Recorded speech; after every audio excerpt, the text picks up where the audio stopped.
So this is a video where I kind of want to differentiate from my perspective um, between the spiritual celebrity status of a spiritual teacher and his teachings or her teachings. Recently, allegations came out about Bentinho Massaro, and a lot of allegations also came out in the past years about Teal Swan, which led to discussions about how good of a person he or she is, or how deserving he or she is of a certain celebrity status. But my distinction I want to make is like the celebrity and the teachings. The teachings stay untouched and the same no matter the status. And so I just wanted to express this viewpoint and this distinction, right? So I think we kind of maybe as an example, we think there's God, right? There's us, and then there's people in between who are closer to God, who can channel knowledge and wisdom from God to us, so that we don't have to directly go to God. But these in between people, we can call them Son of God or High Priest or Pope or something like that, or messengers. They have to meet certain like lifestyle requirements that we put onto them. Like maybe we want to define how much sexual intercourse they are allowed to have, and with how many people, and with what type of people. Or maybe we say they aren't even allowed to have sexual intercourse. We have to kind of define what a mistake is, and then basically mostly we define that a messenger is not allowed to make any mistakes and stuff like that. And then if they apparently meet those requirements, they have this status, and if they don't meet these requirements, then they lose their status, and we are then entitled to publicly shame them and say that they are bad people.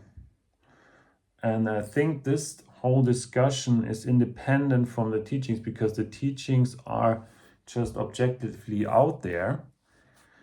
And if they just help one person or more, but at least one person to kind of be happier, be closer to a self-recognition or whatever, then I think they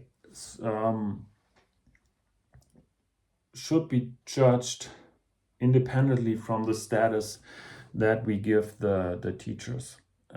So basically that's the point.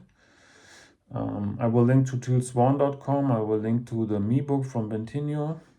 I think their teachings are great, no matter what they did, what type of personal life they lead, and stuff. I personally think that these allegations mostly are true in terms of the actual things that are said happened, but I think the framing of them is not very objective. I believe that Teal Swan and Bentinho 100% of the time want to do the right thing and want to help others. And they can make mistakes still. They are not absolutely perfect. And also it just can come across negatively, right? So this can happen to anyone.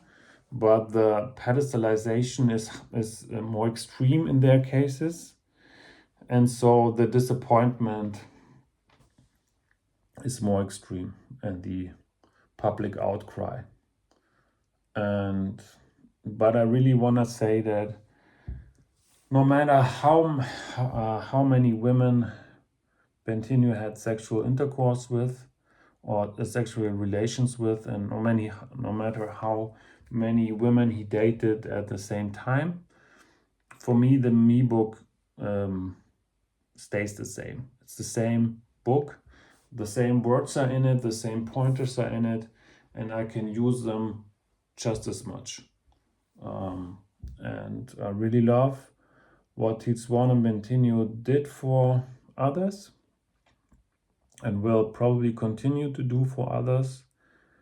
And I want to proactively use their teachings for my benefit and thereby for the benefit of people I touch, independently of how their public celebrity status is in the public eye at any given point.